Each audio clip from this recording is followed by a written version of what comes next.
Unfortunately அந்த டைமில் எனக்கு இல்லை. அது பாருங்கள், டெஸ்டினி வந்து பார்த்தீங்கன்னா when you wish something, இதில் ஒரு சின்ன மெசேஜ் இருக்கும் உங்களுக்கு. நீங்கள் நினைக்கிறீங்களோ, என்ன விஷ் பண்ணுறீங்களோ, அது வந்து உங்களை கொண்டு வந்து விட்டுரும். இப்போ நான் பாருங்கள், ஏதோ ஒரு மீட்டிங் போய் டெல்லி போனவன் வந்து மத்தியானம் வந்துட்டேன் பாருங்கள். ஸோ அது மாதிரி. So I really wish the entire team of this FDSA, ஏன்னா very very needed of this பார்த்தீங்கன்னா டேஸ். இன்னைக்கு வந்து பார்த்தீங்கன்னா கன்சியூமருக்கு ஒரு அவேர்னஸ் இருந்தால் மட்டும்தான் வந்து there won't be any problem for the consumer at any level, at any phase. So அந்த விதத்தில் வந்து பார்த்தீங்கன்னா they are contributing வந்து பார்த்தீங்கன்னா very very good services to the society, particularly to the consumers. So நாங்கள் இந்த டிபார்ட்மெண்ட்டில் பண்ணக்கூடிய வேலையை வந்து பார்த்தீங்கன்னா அவங்க எடுத்து பண்ணிட்டு இருக்காங்க. So I sincerely appreciate and my commendation to the entire team of this FDSA, particularly to the president and to the office bearers. So இது மாதிரியான நிகழ்ச்சிகள் வந்து பார்த்தீங்கன்னா சென்னையில் நிறைய நடக்கணும். ஸோ ஆனரபிள் மினிஸ்டராக இருக்கட்டும், ஆனரபிள் சீஃப் மினிஸ்டராக இருக்கட்டும், so for all this innovative and thought provoking pro consumer related ஆக்டிவிட்டீஸ்க்கு government will definitely sponsor it. So once again, I am very very thankful to the core member of FSDA and for all your enthusiastic participation. Particularly கண்டிப்பாக நீங்கள் நிறையா learn பண்ணியிருப்பீங்க இந்த ஒரு விஷயத்தில். So please take it to the society, B a contributor. நீங்கள் உங்கள் லெவலில் confine ஆகிக்காமல் you go and tell to your fellow colleagues, express what you learned from this conference. So I really once again thank you and my appreciation to the entire team of this FSDA. Thank you so much. உண்மையிலே உங்களுடைய என்தூசியாசம்லாம் பார்க்குறப்ப வந்து college days தான் ஞாபகம் வருது.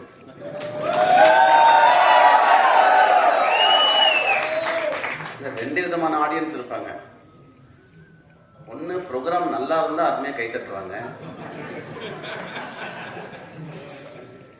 இல்லை program முடிச்சு விடணும் நல்லா கை தட்டுவாங்க. நான் உள்ள வரதுலேருந்தே பார்த்துட்டு இருக்கேன், நல்ல ஒரு என்டர்டெய்னிங்காக ஒரு ஜோஷ்ஃபுல்லான க்ரௌட் வந்து பார்த்தா நான் பார்க்குறேன். So I am very happy for இட்டு.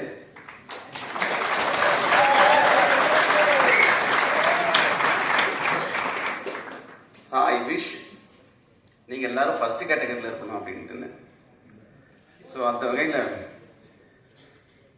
இந்த நிகழ்ச்சிக்கு என்னை வந்து அழைத்த போது நான் வந்து சென்னையில் இல்லை, அதுதான் என்னுடைய ஒரிஜினல் ப்ரோக்ராமாக இருந்துச்சு. அன்ஃபார்ச்சுனேட்லி ஆர் அன்ஃபார்ச்சுனேட்லி இன்னைக்கு மத்தியானம் லேண்ட் ஆகிட்டேன். ஸோ ஆக்சுவலாக இந்த நிகழ்ச்சிக்கு வந்து பார்த்தீங்கன்னா மாண்புமிகு அமைச்சர் அவர்கள் வந்து சிறப்பு விருந்தினர்கள் இருந்து உங்களுடைய நீண்ட உரையாற்ற வேண்டும் என்று ஆசைப்பட்டாங்க. உங்க எல்லாருக்குமே தெரியும், சட்டப்பேரவை கூட்டம் நடந்துட்டு இருக்கு. சட்டப்பேரவை கூட்டத்தொடர் வந்து பார்த்தீங்கன்னா காலதாமதம் ஆனதுனால இம்பாக்ட் பிளேயர் மாதிரி என்ன அனுப்பிச்சு விட்டாங்க. ஆல்மோஸ்ட் இங்கே ஐபிஎல் சீசன் சென்னை எப்படின்னு உங்களுக்கு தெரியும், அந்த நிலைமையில தான் நானும் இருக்கேன். I have not come prepared. But when we had a discussion with sir when we came to my office, so we had a detailed conversation. So what is this FDSA, அவங்களுடைய role என்ன, when it all started, what is their contribution?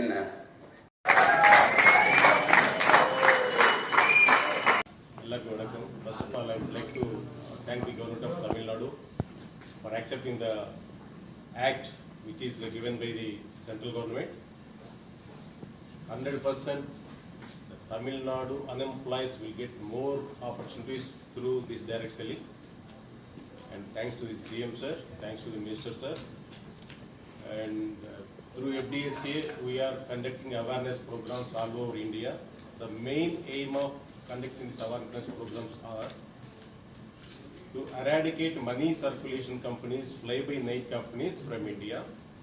Second thing, to give boost to the genuine direct selling companies, those who are doing with their own products, those who are creating jobs to the unemployment youth, those who are giving jobs to the women and where it is leading to women empowerment, as per the central government idea also.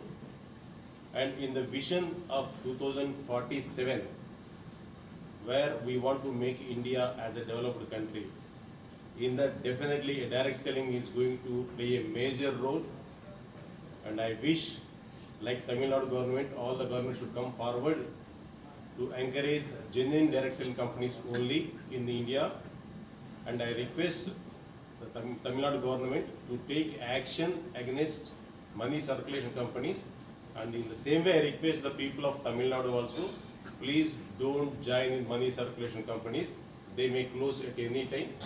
Select a genuine direct selling company, see the product, see the business module, see the background of the company, and do your business, which gives a lifelong business opportunity to you as well as to your children also.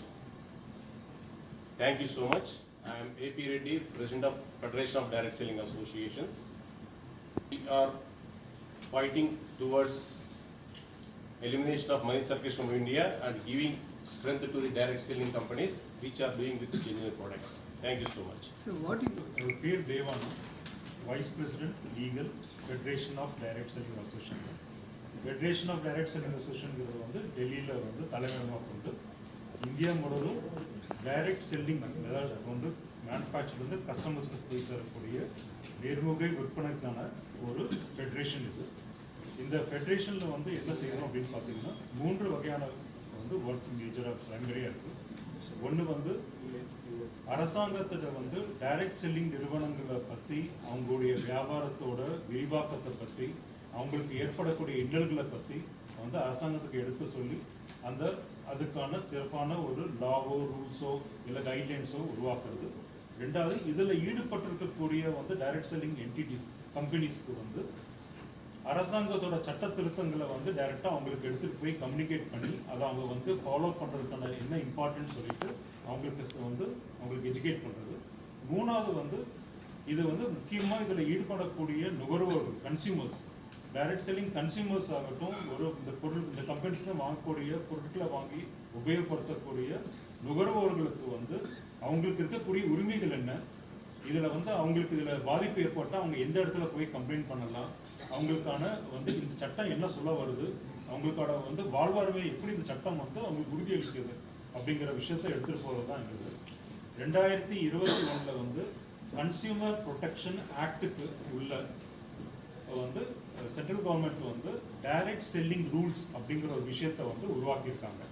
இந்த direct selling rules மூலமாக என்ன செஞ்சுருக்காங்க அப்படின்னு பார்த்தீங்கன்னா, இந்த direct selling ரூல்ஸில் ஈடுபடக்கூடிய வியாபாரம் என்னவா இருக்கணும், பொருட்களை விற்பது மூலமாகவோ இல்லை சேவைகளை கொடுப்பது மூலமாகவோ வந்து அதை சுயரதை போட்டு தான் டைரக்ட் செல்லிங் நிறுவனமாக இருக்க முடியும்.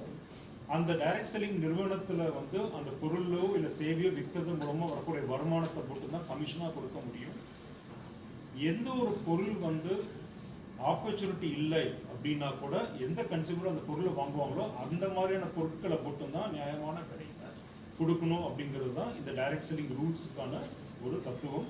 ஸோ இந்த ரூல்ஸை உருவாக்கிட்டதுக்கு அப்புறம் வந்து கன்சியூமர் ப்ரொடெக்ஷன் ஆக்டுகளை கொண்டதுனால இந்த வியாபாரம் வந்து முதல் முறையாக இந்தியாவில் வந்து ஒரு அங்கீகரிக்கப்பட்ட வியாபார நிறுவனமாக ஆயிருக்கு. இதில் ஈடுபட்ட நிறுவனங்கள் அங்கீகரிக்கப்பட்டிருக்கு. ஏன்னா வந்து பார்த்தீங்கன்னா இந்தியாவில் வந்து கிட்டத்தட்ட 6 கோடி மக்கள் இந்த வியாபாரத்தில் இணைஞ்சி செயல்பட்டு இருக்காங்க. கிட்டத்தட்ட 22,000 கோடி ரூபாய் இந்த டைரக்ட் செல்லிங் நிறுவனம் மூலமாக அரசாங்கத்திற்கு வந்து ரெவென்யூ வந்துட்டு இருக்கு. அது மூலமாக வரக்கூடிய ஜிஎஸ்டி, அது மூலமாக வரக்கூடிய சர்வீஸ் டேக்ஸ், அது மூலமாக வரக்கூடிய டிடிஎஸ், இன்கம் டேக்ஸ், அந்த பெனிஃபிட்ஸ் போயிட்டு இருக்கு. கிட்டத்தட்ட 55% வந்து மகளிர் இதில் ஈடுபட்டிருக்காங்க, லேடிஸ் இதில் ஈடுபட்டிருக்காங்க. இதனால என்ன இருக்குன்னு பார்த்தீங்கன்னா, டு தட் எக்ஸ்டென்ட் இவங்க எல்லாருமே வந்து ஒரு பிஸ்னஸ் பீப்புளாக இருக்கிறதுனால இது அவங்களுக்கு வந்து வேலை வாய்ப்பை தேடி போகாமல் அவங்களே ஒரு சிறு முதல் வியாபாரிகளை உருவாக்கி அவங்க வந்து எக்கனாமிக் இம்ப்ரூவ் பண்ணுறாங்க. இதுக்கு வந்து ஃபர்ஸ்ட் டைமாக 2021 வந்து சென்ட்ரல் கவர்மெண்ட் ரூல்ஸ் போடும்போது சென்ட்ரல் கவர்மெண்ட் என்ன முடிவு பண்ணியிருந்தாங்க அப்படின்னா, இதை நடைமுறைப்படுத்தி செயல்படுத்தி மானிட்டர் பண்ணுறதுக்கு வந்து சென்ட்ரல் கவர்மெண்ட்டில் அதுக்கான பவர்ஸ் கிடையாது, அதுக்கான ஸ்ட்ரென்த் கிடையாது.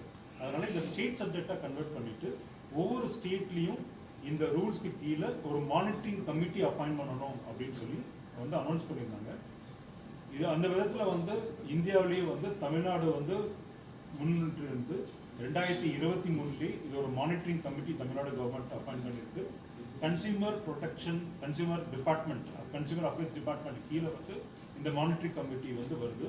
அந்த மானிட்டரி கமிட்டியில் வந்து பார்த்தீங்க அப்படின்னா ஜிஎஸ்டி கமிஷனர், அப்புறம் வந்து ரெவென்யூ செக்ரட்டரி, டிஜிபி, தென் வந்து லீகல் மெட்ரலாஜிக்கான செக்ரட்டரி, அதுக்கப்புறம் எஃப்எஸ்எஸ்ஐக்கான செக்ரட்டரி, இந்த மாதிரி இதுக்கு சம்மந்தப்பட்ட அத்தனை வந்து டிபார்ட்மெண்ட்டுக்கான செக்ரட்டரிஸும் இந்த மானிட்டரி கமிட்டியில் ஒரு மெம்பராக இருக்காங்க.